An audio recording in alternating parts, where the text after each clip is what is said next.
آج تک کوشش ہوتی رہی، اس سے پہلے سینکڑوں مرتبہ کوشش ہوئی۔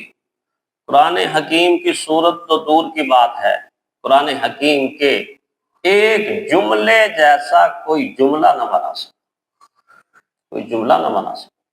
آپ سوچتے ہوں گے کیوں نہیں بن رہا؟ حروف تو یہی ہیں، الف سے لے کے یا تک، انہی حروف کا مجموعہ ہے قرآن حکیم، اس سے باہر تو کوئی حرف استعمال ہی نہیں ہوا۔ کیا وجہ ہے کہ دنیا کے عقلاء اور فصحاء اور بلغاء، عقل مند اور دانشور، شاعر اور ادیب، جو عربی زبان سے شناسا بھی ہیں، ماہر بھی ہیں، وہ ایک آیت کیوں نہیں بنا سکتے؟ وہ اس لیے نہیں بنا سکتے کہ وہ جملہ تو بنائیں گے، لیکن اس جملے کے اندر جو علم کے خزانے چھپے ہوئے ہیں قرآن حکیم کے جملے کے اندر، وہ علم کے خزانے کہاں سے لائیں؟ علم کے خزانے نہیں لا سکتے۔ اول تو عبارت ہی نہیں بنا سکتے، عبارت ہی چیلنج بنی ہوئی ہے۔ اتنی سادہ اور دل نشین عبارت ہے قرآن حکیم کی، اس سادگی کے ساتھ ایسی عبارت، ایسا متن کہ جس کے ہر لفظ کے اندر سچائی کا نور جھلکتا، تصنع نہ ہو، بناوٹ نہ ہو، لگاوٹ نہ ہو، سجاوٹ نہ ہو۔ ہم جب کتاب لکھتے ہیں تو کیا ہوتا ہے، شاعری کرتے ہیں یا نثر میں لکھتے ہیں، کوشش یہ ہوتی ہے کہ ادبی رنگ ایسا دے دیا جائے کہ اس ادبی رنگ کے اندر پڑھنے والے کی عقل اور اس کی سوچ محو ہو جائے۔ گویا ہمارا جی یہ چاہتا ہے کہ ہمارا کلام ہمارے لیے شہرت کا باعث بن جائے، تصنع آتی ہے، ریا آتی ہے، بناوٹ آتی ہے۔ قرآن حکیم اس چیز سے مبرہ ہے۔ قرآن حکیم نازل کرنے والے کا مقصد یہ ہے کہ یہ اپنے پڑھنے والے کی زندگی کو تبدیل کر کے رکھ دے، ایسا انقلاب برپا کر دے کہ برائی سے بلائی کی طرف آ جائے، شر سے خیر کی طرف آ جائے، اور ناکامیابی سے کامیابی کی طرف آ جائے، مخلوق سے خالق کی طرف آ جائے، اور جہالت سے علم کی طرف آ جائے۔ اس کو جائز کا پتہ چل جائے، ناجائز کا پتہ چل جائے، حق کا پتہ چل جائے، باطل کا پتہ چل جائے، اس کو سچ کا پتہ چل جائے، جھوٹ کا پتہ چل جائے، اس کو ایسی تمیز کرنا آ جائے چیزوں کے درمیان کہ فوراً کہہ دے یہ ٹھیک ہے، اور فوراً کہہ دے یہ غلط ہے۔ تبارک الذی نزل الفرقان علی عبدہ لیکون للعالمین نذیرا۔ اللہ فرماتے ہیں ہم نے اس قرآن حکیم کو فرقان بھی بنایا ہے۔ فرقان یہی ہے، ایک ایک چیز کو الگ الگ کر کے بتانا، یہ اندھیرا ہے اور یہ روشنی ہے، یہ پستی ہے اور یہ بلندی ہے، یہ ناکامی ہے، یہ فرقان بنا۔ 57 نام تقریباً قرآن حکیم نے اپنے متعارف کروائے ہیں، اور ان میں سے ایک نام فرقان بھی۔ اب کوئی آیت بنائے تو صحیح اس طرح کی کہ جو فرقان بھی ہو، جس میں سچائی کا نور بھی ہو، اور جس آیت کا ہر لفظ نہیں، جس آیت کا ہر حرف 3,23,760 تقریباً حروف بنتے ہیں قرآن حکیم کے۔ 3,23,000 کچھ حروف بنتے ہیں قرآن حکیم کے۔ یہ 3,23,000 حروف نہیں ہیں، یہ 3,23,000 علم کے دروازے ہیں، علم کے منبع ہیں، علم کے سرچشمے ہیں، علم کی کائناتیں ہیں، جس میں سے ہر علم اپنے اندر کئی علوم کے سمندر رکھتا ہے۔ ہر علم کا دروازہ اپنے اندر کئی علوم کا سرچشمہ رکھتا ہے۔ اسی لیے تو اکابرین ہمیں یہ تعلیم دیتے ہیں، جتنے علم کے گھوڑے دوڑا لو، دوڑتے دوڑتے تھک جاؤ گے، پیچھے ہٹ کے دیکھو گے زیرو پہ کھڑے ہو گے، زیرو پہ۔ علم کی شناسائیاں اور علم کی خوشبوئیں اور علم کی فضائیں اور علم کی ہوائیں اور علم کی سطح اتنی بلند ہے، اتنی وسیع ہے کہ قرآن حکیم نے قصہ ہی ختم کر دیا، وَمَا أُوتِيتُم مِّنَ الْعِلْمِ إِلَّا قَلِيلًا۔ بہت تھوڑا علم، اللہ کے علم کے مقابلے میں مخلوق کا علم ہے کیا ہے؟ کچھ بھی نہیں ہے۔ تو کیسے ہوگا اس چیلنج کا توڑ یا اس چیلنج کو قبول کرنا؟ وَإِن كُنتُمْ فِي رَيْبٍ مِّمَّا نَزَّلْنَا عَلَىٰ عَبْدِنَا فَأْتُوا بِسُورَةٍ مِّن مِّثْلِهِ، اس جیسی کوئی صورت تو بناؤ، اس جیسا جو کلام بناؤ جس کے معنی اس طرح کے ہوں اور جس کا مفہوم اس طرح کا ہو۔ ایسا کلام بنا کے دکھاؤ کہ جس نے پیشن گوئیاں کی ہیں اور ساری پیشن گوئیاں 100% اسی طرح پوری ہو۔ کوئی نہیں کر سکتا، بہت مشکل ہے، بہت مشکل ہے۔ مولانا ابوالکلام آزاد رحمۃ اللہ علیہ، اللہ ان کی قبر پر کروڑوں رحمتیں برسائے، ان کے ایک 35 کے 30 ورق ملتے ہیں جو پیشن گوئیوں سے اللہ نے جو سیاسی بصیرت اور جو علمی بصیرت اس شخص کو دی تھی، وہ جب انسان دیکھتا ہے تو حیران رہ جاتا ہے کہ علمی سطح کتنی ان کی بلند، کتنی ان کی بلند۔ المیہ ہے پاکستانیوں کا کہ پاکستانیوں نے ان کو پہچانا ہی نہیں ہے، ان کو جانا ہی نہیں۔ 17 سال کی عمر میں علمی سطح پر اتنی بلند جا چکے تھے کہ جو آج کل ہم 80-90 سال کے اندر بھی نہیں جا سکتے۔ ان کی پیشن گوئیاں تھیں اور انہوں نے کہا تھا میرے انتقال کے بعد اس کتاب کو چھاپنا ہے۔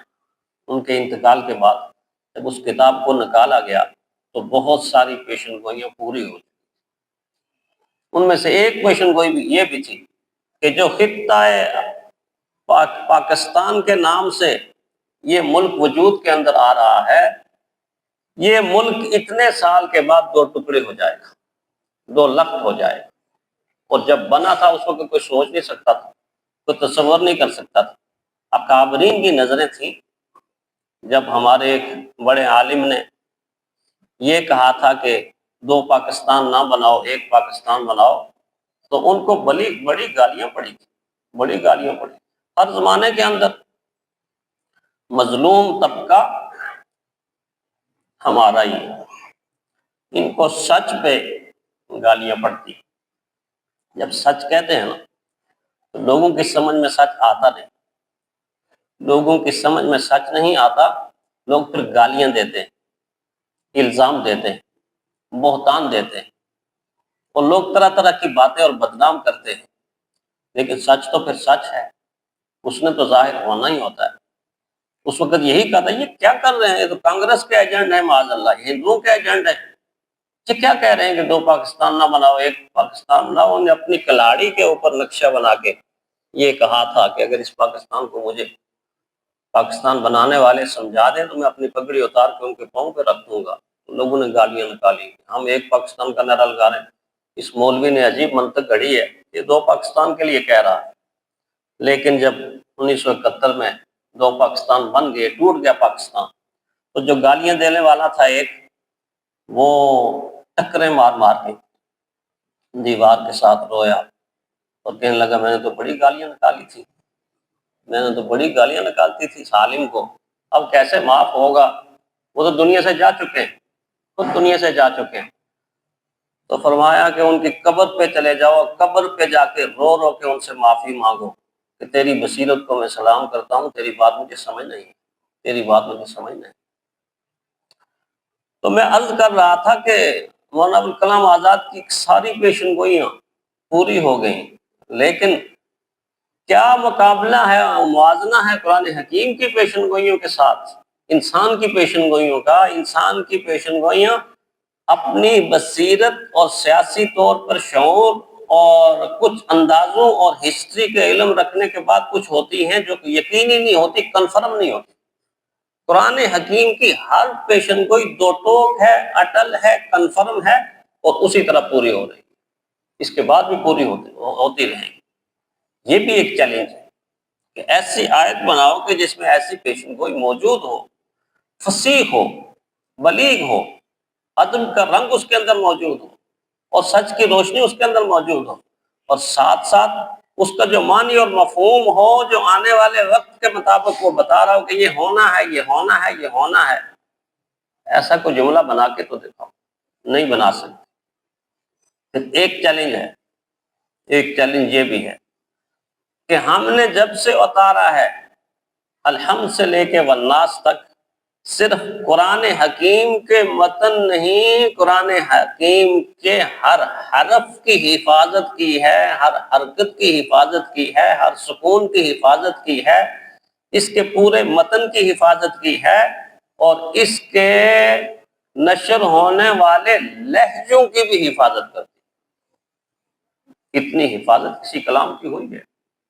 کسی نے لکھا ہوا کلام ایسا ہو، نہ تورات کی ہوئی، نہ انجیل کی ہوئی، نہ زبور کی ہوئی، نہ صحف ابراہیمی کی ہوئی، کسی کی اتنی حفاظت نہیں ہوئی کہ حرف حرف محفوظ، لفظ لفظ محفوظ، حرکت حرکت محفوظ، اس کا زیر زبر ہر چیز محفوظ۔ اور اس محفوظ ہونے کے بعد جن لہجوں کے اندر پڑھا گیا ہے، آج مختلف طریقوں سے جب قراء حضرات پڑھتے ہیں، فسوا کا، فسوی کا، فسوئی کا، جب ایک ہی لفظ کو کئی طریقوں سے پڑھتے ہیں تو انسان کہتا ہے سنتا ہی رہے، سنتا ہی رہے، سنتا ہی رہے۔ کیسے اس جیسا کلام بن سکتا ہے؟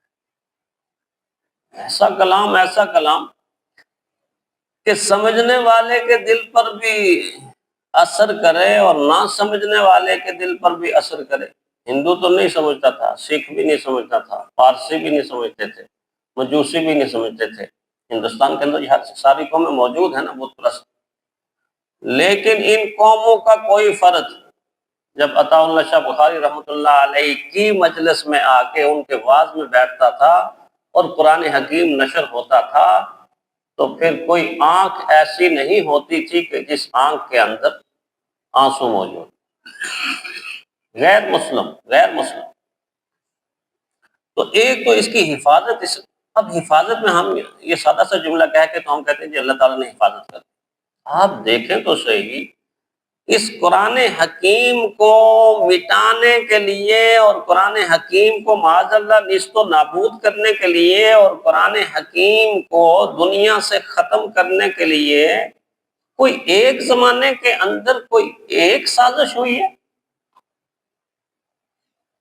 ہر زمانے کے اندر ایک سازش نہیں ہوئی، سینکڑوں سازشیں نہیں ہوئی، ہزاروں اور اس سے بھی زیادہ سازشیں اس چیز پر ہوئی ہیں کہ کس طرح اس زمانے سے اس قرآن حکیم کو نیست و نابود کر دیا جائے، مٹا دیا جائے، ختم کر دیا جائے۔ آج بھی ہو رہی، طرح طرح کی سازشیں، لاکھوں نسخے کیا انگریز نے بر صغیر کے اندر نہیں جلائے؟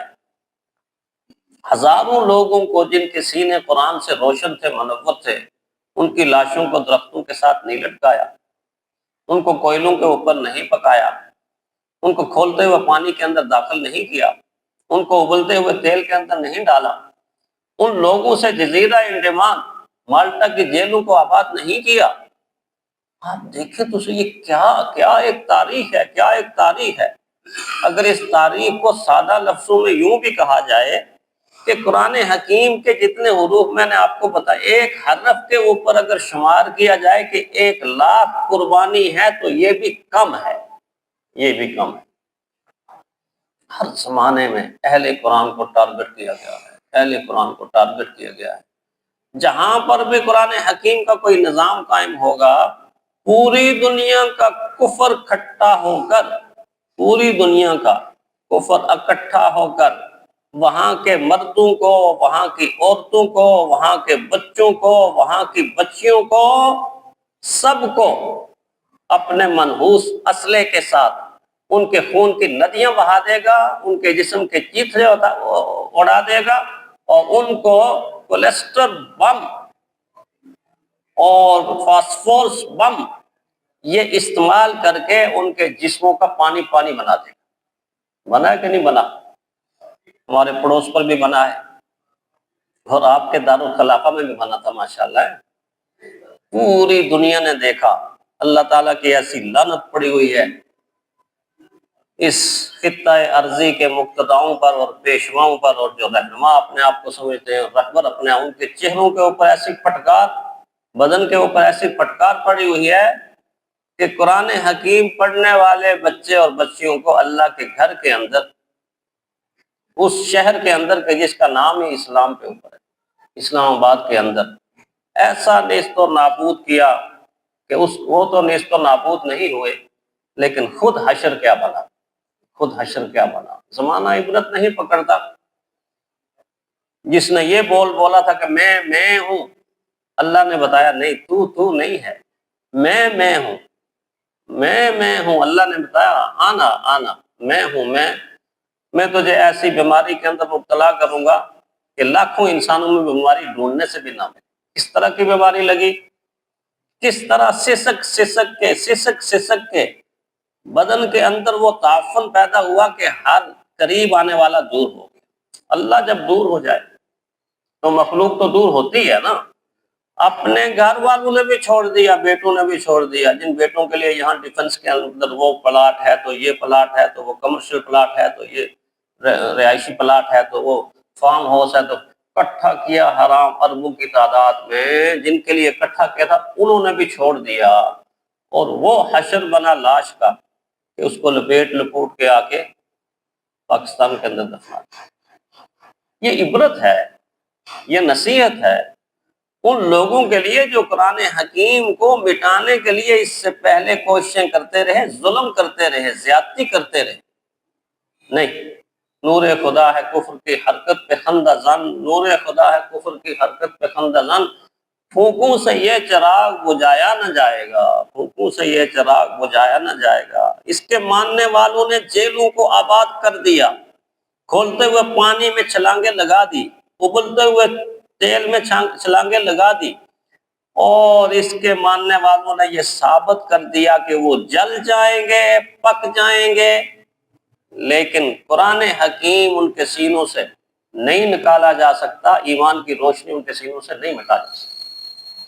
اس لیے قرآن حکیم کی آیت جو دوسرا چیلنج ہے، پہلا مکان کے بارے میں، اور قرآن حکیم اس مکان کی روشنی ہے، اس مکان کی بہار ہے، اس مکان کی رونق ہے، اس مکان کی سجاوٹ ہے۔ ادھر چیلنج مکان کا ہے کہ تم ایسا مکان نہیں بنا سکتے، ادھر چیلنج کلام کا ہے کہ تم ایسا کلام بھی نہیں بنا سکتے۔ تو پھر جب نہیں بنا سکتے تو پھر مانو نا، مان لو۔